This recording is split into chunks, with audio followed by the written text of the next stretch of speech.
سال سے کم عمر بچوں کے نکاح پر پابندی پر قانون سازی چل رہی ہے. حضرت مفتی تقی عثمانی صاحب نے تحریک چلانے کا اعلان کیا ہے. اسمبلی میں ایمل ولی خان نے بھی اس پر تقریر کی ہے. 18 سال سے کم عمر اگر دو بچوں کو 2 حصوں میں تقسیم کر دیا جائے, یعنی بلوغت سے پہلے بلوغت کے بعد, مگر 18 سال سے پہلے, تو اس قانون کی شرعی لحاظ سے کس طرح دیکھا جا سکتا ہے؟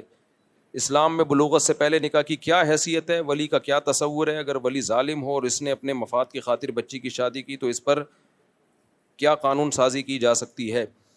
آپ کو پتہ ہے ہم باغا بارڈر گئے, ہم نے کہا کہ ہم اپنی فوج کے ساتھ ہیں اور فوجیوں کا حوصلہ بڑھایا, اور ہم نے حدیثیں سناتے رہتے ہیں کہ شہید کے خون کا قطرہ بعد میں زمین پہ گرتا ہے اور اللہ اس کے گناہوں کو پہلے معاف کرتا ہے, اور پاکستان کی حفاظت ہم اپنے جان اور مال سے کریں گے. یہ ساری باتیں پتہ ہے ہم کیوں کر رہے ہیں؟ اس لیے کہ ہم پاکستان کو ایک اسلامی ملک سمجھتے ہیں.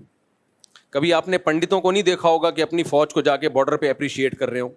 کبھی پادریوں کو نہیں دیکھا ہوگا کہ امریکہ میں بارڈر پہ جا کے اپنے فوجیوں کو اپریشیٹ کر رہے ہوں, کیونکہ پادریوں کو معلوم ہے کہ امریکہ ایک سیکولر اسٹیٹ ہے, عیسائی ریاست نہیں ہے. مذہبی لوگ بارڈر پہ جا کے حوصلہ افزائی نہیں کرتے. ہم مذہبی اسکالر ہو کے اپنی فوج کو کا حوصلہ اس لیے بڑھا رہے ہیں کہ ہمیں پتہ یہ ہمارے مذہب کا حصہ ہے, ان کا حوصلہ بڑھانا مذہب کا حکم ہے. کیوں؟ پاکستان ایک اسلامی ریاست ہے. اب اگر اس ریاست میں غیر اسلامی قوانین بننا شروع ہو جائیں تو ہماری نظر میں پاکستان میں اور جاپان میں کوئی فرق نہیں رہے گا. پھر ہمیں اس تکلف کی ضرورت بولو نہیں ہے. پھر ایک وطن پہ ہے, وطن کے لیے لڑتے ہیں, سب لوگ لڑتے ہیں, تو ہماری فوج بھی لڑ لے گی. بھائی ابھی جو ہماری فوج لڑ رہی ہے صرف وطن نہیں ہے, وطن بھی ہے لیکن اسلام پہلے ہے, اللہ پہلے ہے. صرف وطن پہ مرنے والا شہید نہیں ہوتا اگر اس کے پیچھے اللہ نہ ہو, اللہ کی رضا نہ ہو. بعض دفعہ قوم ظالم بھی ہوتی ہے.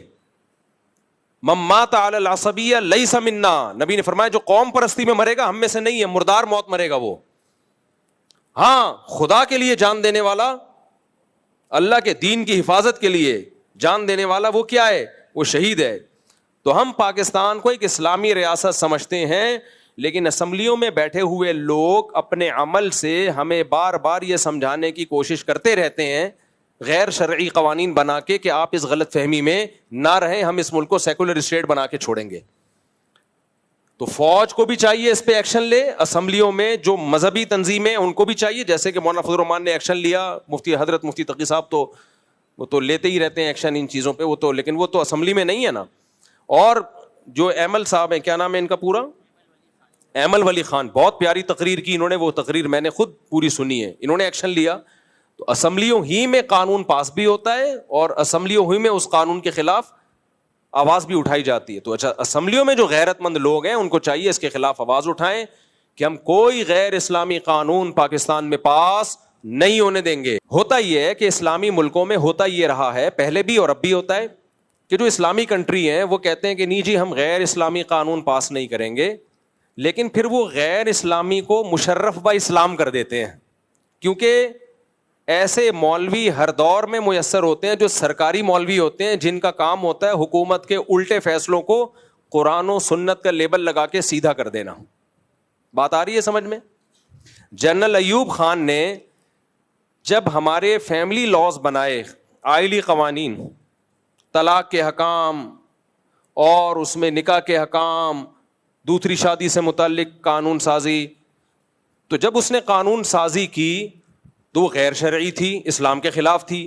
یہاں حضرت مفتی ولی حسن ٹونکی رحمۃ اللہ علیہ جو مفتی اعظم تھے اور دیگر بڑے بڑے علماء نے اس کے خلاف آواز اٹھائی, یار یہ جو تم طلاق کے قوانین بنا رہے ہو تو غیر اسلامی ہے. اب جنرل ایوب خان نے کیا کیا, اس نے بولا بھائی اسلامی مملکت ہے, قرآن آئین میں لکھا ہوا ہے کہ قرآن و سنت کے اگینسٹ کوئی قانون بنے گا نہیں.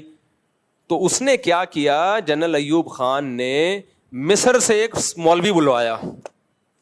پاکستان میں, سعودی عرب میں کہیں بھی نہیں ملا مولوی. جس مولانا سے پوچھا اس نے بولا بھائی یہ غیر شرعی قانون ہے کہ جتنی بھی طلاقیں دے دو 90 دن تک یونین کونسل کے پاس وہ کیس جائے گا, تو یونین کونسل اس کو اوکے کرے گی تو وہ طلاق کنسیڈر ہوگی, ادروائز اوٹ پٹانگ بنا دیا تھا اس نے. سعودی عرب میں, پاکستان میں, جہاں بھی علماء سے, مفتیان کرام سے رابطہ کیا, سب نے کہا یہ غیر شرعی ہے. تو اس نے مصر میں کوئی ازہر میں اس کو اپنی مرضی کے کوئی مولانا, کوئی مفتی مل گیا, وہاں سے ریٹرن ٹکٹ دیا کہ آپ تشریف لائیں, تو اس نے وہ سارے غیر شرعی قوانین پر ٹھپا لگا دیا اسلام کا. آئی بات سمجھ میں؟ اچھا, وہ جب مفتی وہاں سے آیا تو جب یہاں کے مفتیان کرام علماء کرام جو بڑی چوٹی کے علماء تھے ان سے ملا تو اس نے ایوب خان سے کہا کہ آپ کے اپنے ملک میں اتنے بڑے بڑے علامے موجود ہیں تو مجھے کیوں بلوا رہے ہو آپ؟ وہ خود حیران تھا کہ یار آپ تو جب بلواتے جب یہاں نہیں ہوتے. وہ بیچارہ سمجھ نہیں پایا کہ حضرت آپ کو اس لیے بلوایا گیا ہے کہ ایوب خان نے غیر شرعی قانون بنایا ہے تو آپ اس پہ ٹھپا لگا سکتے ہو. پاکستان میں کوئی مولانا مل نہیں رہا تھا اس پہ, نہ دیوبندیوں میں, نہ اہل حدیث میں, نہ شیعہ میں, نہ سنیوں میں, کوئی مل نہیں رہا تھا اس کو مشرف با اسلام کرنے کے لیے. تو مصر سے کوئی امپورٹ کیا گیا. تو گورنمنٹ کو جب کوئی غیر شرعی قانون پاکستان میں بنانا ہوتا ہے تو اس کو اپنی مرضی کے سرکاری مولوی مل جاتے ہیں, اور اب دیکھنا اس پہ مقالے آنا شروع ہوں گے اور لکھنا شروع کریں گے اس میں کیا حرج ہے. تو وہ غیر شرعی قانون ہوتے ہیں لیکن اس پہ اسلام کا لیبل لگا دیا جاتا ہے. اب میں آپ کو بتاؤں گا کہ 18 سال سے کم عمر کی لڑکی پہ شادی پہ پابندی لگا دینا یہ 100% غیر شرعی ہے, اسلام کے بالکل اگینسٹ ہے. لیکن اب ایسے اسکالر مارکیٹ میں آئیں گے جو دلیل دیں گے, اور کچھ نے تو دلائل دینا شروع کر دی ہیں. وہ دلیل یہ دیں گے, اب سمجھو دلیل, آپ لوگ حاضر ہیں یا نہیں ہیں؟ اب دلیل سمجھو. وہ دلیل دیں گے دیکھو بھائی اسلام میں 18 سال کی عمر سے پہلے شادی صرف جائز ہی ہے نا, فرض تو نہیں ہے نا. کیا خیال ہے بھائی؟ آپ لوگ حاضر ہیں یا نہیں ہیں؟ جب آپ لوگ کو سمجھ میں نہیں آئے گا تو اسمبلیوں میں بیٹھے ہوئے لوگوں کو آسے سمجھ میں آنا شروع کریں گے. بھائی 18 سال کی عمر سے پہلے شادی حلال ہے نا, فرض تو نہیں ہے. تو ایک حلال کام پہ اگر گورنمنٹ یہ سمجھتی ہے کہ اس کے سائیڈ افیکٹ بہت زیادہ ہو رہے ہیں تو اس حلال پہ پابندی کیوں نہیں لگا سکتی؟ بھائی فرض تھوڑی کیا ہے اسلام نے 18 سال سے پہلے شادی. سمجھ میں آ رہی ہے بات کہ نہیں آ رہی ہے؟ فرض تھوڑی ہے. جب بچیوں پہ تشدد کے واقعات بڑھ رہے ہیں کم عمری کی شادیوں میں, اور یہ ہو رہا ہے اور ظلم ہو رہا ہے, چھوٹی چھوٹی بچیاں بیچ دی جاتی ہیں بڑے بڑے بڈھوں کو, اور یہ اور وہ پورا ایک وہ بنا کے کھڑا کر دیتے ہیں کہ تو کیا حرج ہے. پھر اس کی ایک مثال دی جاتی ہے, دیکھو بھائی لال بتی جب جل رہی ہو تو ہمارے لیے رکنا, اسلام نے کوئی آرڈر دیا کہ رکو؟ بھائی اسلام نے جائز رکھا ہے, تمہاری مرضی رکو یا مت رکو. لیکن گورنمنٹ نے انتظامی معاملات کو سیدھا کرنے کے لیے ایک لا بنا دیا کہ بھائی اسلام نے تو اجازت دی ہے کہ آپ چلتے چلے جاؤ یا آپ رک جاؤ, آپ کی مرضی ہے. لیکن چونکہ چلنے میں ٹکر کا اندیشہ ہے لہذا ہم یہ پابندی لگا رہے ہیں کہ اگر ریڈ سگنل ہوگا تو آپ کو رکنا پڑے گا. تو اسلام بھی اس پابندی کو قبول کرتا ہے. بھائی گورنمنٹ اگر کوئی لا بنا دیتی ہے لوگوں کے فائدے کے لیے تو اس لا کو فالو کرنا یہ سب پر لازم ہے اور یہ اسلام کا حکم ہے. تو وہ یہ کہتے ہیں کہ جیسے لال بتی پہ رکنا یا چلنا فی نفسی ایک مباح جائز کام تھا, فرض نہیں تھا, لیکن جب گورنمنٹ نے قانون بنا دیا تو وہ لازم ہو گیا. ایسے ہی 18 سال سے کم عمر کی بچی کا نکاح کرنا فرض تو نہیں تھا نا, جائز ہی تھا نا, لیکن جب گورنمنٹ نے دیکھا کہ اس کے نقصانات ہو رہے ہیں قانون بنا دیا تو کوئی حرج نہیں ہے, لازم قرار دیا ہوتا اور گورنمنٹ اس کو ناجائز قرار دیتی. دلیل سمجھ میں آئی ہے؟ اس کا جواب سمجھیں. یہ جب لوگ تحریف کرتے ہیں نا اسلامی قوانین میں تو سب کے پاس منجن ہوتا ہے. دیکھو مباح جو بھی حلال کام ہوتا ہے نا اس کو شریعت میں مباح کہتے ہیں. مباح کا مطلب کیا ہوتا ہے؟ میں اگر ابھی پانی پیوں یا نہیں پیوں اس کا میرے پاس اختیار ہے.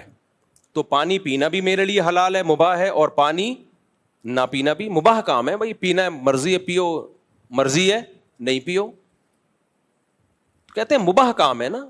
تو گورنمنٹ اگر سمجھتی ہے اس مباح کام میں نقصان ہو رہا ہے تو پابندی لگا سکتی ہے. تو خوب سمجھ لو مباح کاموں کی 2 قسمیں ہیں. ایک ہوتا ہے مباح اصلی. اصلی کا مطلب یہ ہے کہ اس طرح کے جتنے بھی معاملات ہیں اس میں اصل یہ کہ جائز ہیں, جب تک شریعت اس کو ناجائز قرار نہیں دے دیتی تو اس وقت تک وہ کیا رہتے ہیں؟ جائز. تو ان میں شریعت اجازت دیتی ہے گورنمنٹ کو کہ ایک جائز کام پہ آپ پابندی لگا سکتے ہو اگر اس جائز کام کے سائیڈ افیکٹ زیادہ ہیں, جیسے روڈ پہ چلنا. اب ہمارے لیے یہ بھی جائز ہے ہم سیدھے ہاتھ پہ چلیں ٹریفک میں, یہ بھی جائز ہے الٹے ہاتھ پہ چلیں. لیکن بھائی اگر اس طرح روڈ پہ لوگوں کو کھلا چھوڑ دیا جائے تو ٹکریں گے, ٹکر ماریں گے. تو گورنمنٹ نے لا بنا دیا بھائی جو بھی ہوگا لیفٹ پہ چلے گا تاکہ ادھر سے گاڑی لیفٹ پہ آئے, ہاتھ پہ چلنا. تو اس کو کہتے ہیں مباح اصلی, فی نفسی ہی جائز کام ہے. لیکن ایک مباح وہ ہوتا ہے جو مباح شرعی ہوتا ہے, شریعت نے آرڈر دیا ہوتا ہے کہ یہ جائز ہے, اس کو تبدیل کرنا یہ اللہ سے لڑنا ہے. یعنی اللہ کی طرف سے باقاعدہ قرآن و سنت میں آرڈر ہو کہ یہ میری طرف سے کیا ہے، حلال جائز ہے. اب جب اللہ نے اس کو حلال اور جائز قرار دے دیا تو وہ مباح اصلی نہیں کہلائے گا، وہ مباح شرعی کہلائے گا. اس میں اگر آپ اللہ کی دی ہوئی پرمیشن سلب کرتے ہو تو یہ خدا سے مقابلہ کہلائے گا کہ گاڈ کہہ رہے حلال ہے، اور اس نے صاف قرآن میں بھی کہہ دیا، حدیثوں میں بھی کہہ دیا، اجماع امت سے بھی ثابت کر کے اس پہ ایک قانون سازی کر دی ہے.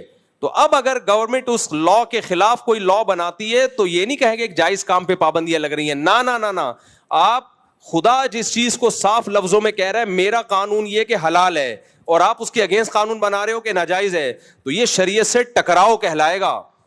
ایسے تو بہت سارے حلال کام ہیں جن کو شریعت نے جائز قرار دیا ہے. اس کی مثال ہے یورپ امریکہ میں جو لوگ جاتے ہیں، ہم کہتے ہیں آپ 2-4 شادیاں کر سکتے ہو اگر آپ عدل کر سکتے ہو. لوگ کہتے ہیں یہاں کا لا یہ ہے کہ دوسری شادی الاؤ نہیں ہے.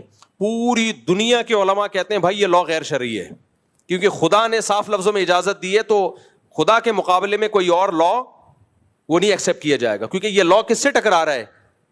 اللہ کے قانون سے ٹکرا رہا ہے. جب اللہ نے اجازت دے دی ہے کہ 18 سال سے کم عمر لڑکی کا نکاح ہو سکتا ہے، اور اجازت بہت سارے مقامات پہ دی ہے، حدیث میں بھی ہے، جیسے یا بیٹیاں ہیں تم ان کو ان کا مال وراثت کا ان کے حوالے مت کیا کرو، نہ سمجھیں وہ، حتی اذا بلغ النکاح، یہاں تک کہ جب وہ نکاح کی عمر کو پہنچ جائیں، یعنی بالغ ہو جائیں، لڑکی کو مینسز آنا شروع ہو جائیں اور لڑکے کو نائٹ فال ہونا شروع ہو جائے.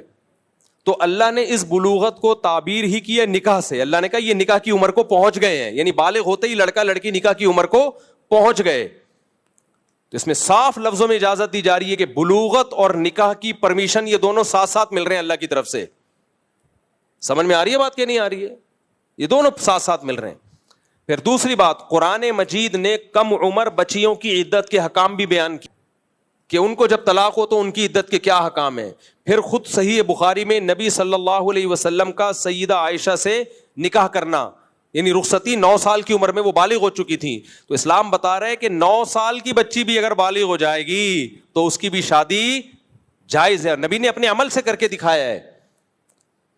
اور پھر اجماع امت، کوئی ایک فقیہ اس امت میں ایسا نہیں گزرا، نہ ابو حنیفہ، نہ شافعی، نہ مالک، نہ احمد ابن حنبل، نہ شیعہ، نہ سنی، نہ اہل حدیث، کوئی ایسا نہیں گزرا جس نے 18 سال سے کم عمر کی شادی کو ناجائز کہا ہو. بلکہ کیا کیا ہے، یہ اللہ کی طرف سے پرمیشن ہے. اور صرف جائز نہیں ہے بلکہ ترغیب ہے، جائز بھی نہیں بلکہ کیا ہے، ترغیب ہے. آپ نے حدیث سنی ہوگی کہ 3 چیزوں میں تاخیر مت کرو، جنازہ جب تیار ہو جائے، اور انہی میں سے ایک ہے کہ بچی جب بالغ ہو جائے. تو اس کا کفو اگر مل گیا، اس کے جوڑ کا رشتہ، اس میں تاخیر مت کرو. تو اسلام میں جلدی شادی، لڑکی کے بالغ ہوتے ہی شادی کرنا صرف جائز نہیں ہے بلکہ شریعت میں اس کی ترغیب ہے. تو اگر ہماری اسمبلی میں اس کے خلاف قانون بنتا ہے تو ہم یہ نہیں کہیں گے کہ جی وہ چونکہ ایکچولی اس کے فسادات بہت زیادہ ہیں تو اس لیے یہ قانون بن رہا ہے، بلکہ یوں کہا جائے گا کہ آپ اللہ کے مقابلے میں آ کے کھڑے ہو رہے ہو. اللہ کو نہیں پتا تھا کہ اس میں بہت زیادہ فسادات ہیں، اس لیے اللہ نے تو قیامت تک اجازت دے دی. قانون سازی ہے جو کسی صورت میں قابل قبول نہیں ہے. اور اگر پاکستان میں اسی طرح قانون بنتے رہے تو ہم پاکستان کو اسلامی کہنا چھوڑ دیں گے، ہم اپنے فوجیوں کو موٹیویٹ کرنا چھوڑ دیں گے. ہم بولیں گے بھائی جیسے امریکن فوجی امریکہ کے لیے لڑتے ہیں، انڈیا والے انڈیا کے لیے لڑتے ہیں، تو تم بھی ملک کے لیے لڑ لو، مرنے کے بعد کوئی کچھ بھی نہیں ہے. اللہ ایسے تو انڈیا والے انڈیا کے لیے لڑتے ہیں، ہم نے کبھی کہا انڈیا کا کوئی فوجی لڑتا ہوا مرے گا تو جنت میں جائے گا؟ کبھی کہا ہم نے؟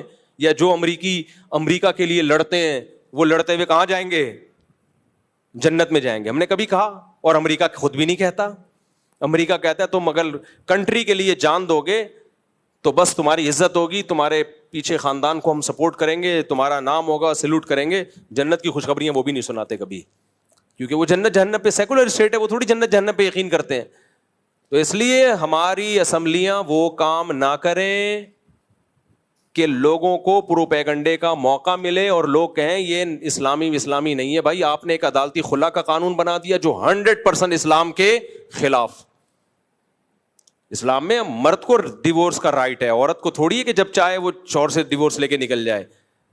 اور اگر آپ نے کہنا ہے ایکچولی اس کے سائڈ افیکٹ بہت ہیں، 18 سال سے کم عمر کی شادی میں یہ نقصان ہے، فلاں نقصان ہے، یا عورت کو ڈیورس کا رائٹ نہیں دیا جائے گا تو یہ نقصانات ہیں وغیرہ وغیرہ، تو پھر دیکھو اس کے دو جواب ہیں ایسے اعتراض کے. ایک جواب تو یہ کہ یہ آپ کے فرضی بنائے ہوئے نقصانات ہیں. نقصانات تو 18 سال کے بعد شادیوں میں بھی ہوتے ہیں, لیکن اصل جواب یہ ہے کہ اگر آپ نے عقل سے ہی قانون سازی کرنی ہے تو آپ پاکستان کو سیکولر اسٹیٹ بناؤ نا. یونائٹڈ نیشن جب قانون سازی کرتی ہے, یا امریکہ جب قانون سازی کرتا ہے, یا یو کے جب قانون سازی کرتا ہے, تو ڈیبیٹ ہوتی ہے نا, یہ قانون کے کیا نقصانات اور اس کے کیا فائدے. ان نقصانات اور فائدوں کو رکھ کے وہ قانون سازی کرتے ہیں نا. کیا خیال ہے اگر پاکستان میں اسمبلیوں نے یہی کرنا ہے کہ یہ قانون اسلام کے اگینسٹ ہے یا نہیں ہے, اس سے ہمیں بحث نہیں ہے, اس کے یہ سائیڈ افیکٹ, اس کے یہ سائیڈ افیکٹ, تو بھائی سیکولر اسٹیٹ ہونے کا اعلان کر دو آپ پاکستان کے بارے میں. خدائی تعلیمات کے مقابلے میں انسان کو کھوپڑی استعمال کرنے کی اجازت بولو نہیں ہے. اس میں نقصان ہے, فائدہ ہے, یہ آپ کا کام نہیں ہے, یہ اللہ کا کام ہے جس نے قانون بنا دیا. اس نے جب بنا دیا تو امپلیمنٹ ہوگا. اگر اللہ ہی کو ہم بحث کرنا شروع کر دیں, اللہ تو نے یہ قانون بنایا کہ 18 سال سے پہلے بھی شادی جائز ہے, ایکچولی اس میں یہ نقصان ہے, ایکچولی اس میں یہ نقصان ہے, تو اللہ کہے گا پھر تم عرش پہ آگے بیٹھ جاؤ, بلاول بھٹو کو بٹھا دو, اسمبلی میں جتنے لوگ ہیں ان سے پھر باقی چیزیں انہی سے پوچھ لیا کرو. تو یہ اسمبلیوں میں جو قانون بنتے ہیں نا 100% اسلام کے خلاف, اس کی ہماری نظر میں 2% کی حیثیت بولو نہیں ہے. اٹھا کر پھینک دو باہر گلی میں. نئی تہذیب کے انڈے ہیں گندے, کوئی بھی نہیں مانتا. میں نے اپنی بیٹی کی شادی 13 سال کی عمر میں کی ہے ڈٹائی کے ساتھ. 5-6 سال ہو گئے اس کی شادی کو, سسرال میں خوش ہے الحمدللہ, پڑھ بھی رہی ہے. تو میں پاگل تھا, میرے لیے اپنی بیٹی کے لیے اتنا اچھا رشتہ آیا, میں 18 سال انتظار کرتا, وہ رشتہ میرے ہاتھ سے نکل جاتا. پھر آج دھکے کھا رہے ہیں لوگ بیٹیوں کے لیے. ہم نہیں کہتے آپ بیٹی کے بالغ ہوتے ہی شادی کر دیں, ہم یہ نہیں کہہ رہے, لیکن اختیار ہے آپ کے پاس. بعض دفعہ کرنا ضروری ہوتا ہے, بعض دفعہ کرنے میں نقصان ہوتا ہے. تو یہ فیصلہ گورنمنٹ نہیں کرے گی, یہ فیصلہ لڑکی اور اس کا باپ کرے گا. گورنمنٹ ہمارا باپ بننے کی کوشش نہ کرے. ہم اسمبلی میں بیٹھے ہوئے لوگوں کو حاکم مانتے ہیں, اپنا باپ نہیں مانتے ہم, کہ ہماری بیٹیوں کے بارے میں وہ فیصلہ کریں گے کہ تم نے کب اپنی بہن بیٹی کی شادی کرنی ہے, کب نہیں کرنی. باپ اور بھائی زیادہ اچھا فیصلہ کر سکتے ہیں. آپ کہہ سکتے ہو بعض باپ ظالم بھی تو ہوتے ہیں, یقیناً 100 میں ایک آدھ ظالم بھی ہوتا ہے, لیکن اسمبلیوں میں جو بیٹھے ہوئے لوگ ہیں ان کے ظالم ہونے کا چانس زیادہ ہے اور باپ کے ظالم ہونے کا چانس کم ہے. یہ کیا بات ہے کہ جن کے ظالم ہونے کا چانس زیادہ ہے, جو دائیں بائیں سے رشوت دے کے ووٹ خرید کے اسمبلیوں میں پہنچ رہے ہوں, ان کو ہم اتنا خیر خواہ مان لیں کہ باپ سے بھی بڑا مان لیں ان کو. شریعت نے بیٹی پہ ولایت باپ کو دی ہے. اللہ کہتے ہیں نا نا نا نا, بعض چیزوں میں باپ کو نہیں اللہ نے انوالو کیا. بیٹا جب بالغ ہو جائے اور شادی کرنا چاہے اپنے خرچے پہ, تو باپ روک سکتا ہے؟ کیوں نہیں روک سکتا؟ کیونکہ اللہ نے پرمیشن دے دی. اللہ نے یہاں باپ کو نہیں انوالو ہونے دیا کہ یہ اس کا بنیادی رائٹ ہے, بیٹی کا بھی بیٹے کا بھی. تو گورنمنٹ کو کہاں سے انوالو ہونے دے گا اللہ تعالیٰ؟ بھائی نہیں آئی میرا غلط بات. بیٹا جب بالغ ہو جائے نا, یا بیٹی جب بالغ ہو جائے, ماں باپ روک رہے ہوں کہ شادی مت کرو, اور بیٹی کے لیے رشتہ اچھا آ گیا, رشتہ اچھا ہو, تو اسلام کہتا ہے باپ نہیں روک سکتا اس کو, اور آپ کہتے ہیں روک سکتا ہے. یعنی لطیفے ہیں یہ. تو اس لیے حکومت وہ کام نہ کرے کہ سارے مولوی, سارا مذہبی طبقہ آپ کے خلاف ہو جائے, اور آپ کی جو تھوڑی سی عزت بنی ہے نا انڈیا سے جنگ جیت کے, وہ عزت بولو ختم ہو جائے. حضرت مفتی تقی صاحب نے بڑی پیاری بات کی کہ ان حالات میں یہ قانون بنا رہے ہو جب پوری قوم متحد ہوئی تھی, پاکستان زندہ باد کے نعرے لگنا شروع ہوئے تھے, آرمی زندہ باد کے نعرے, تم نے وہ کام کر کے دکھا دیا. ایسے موقع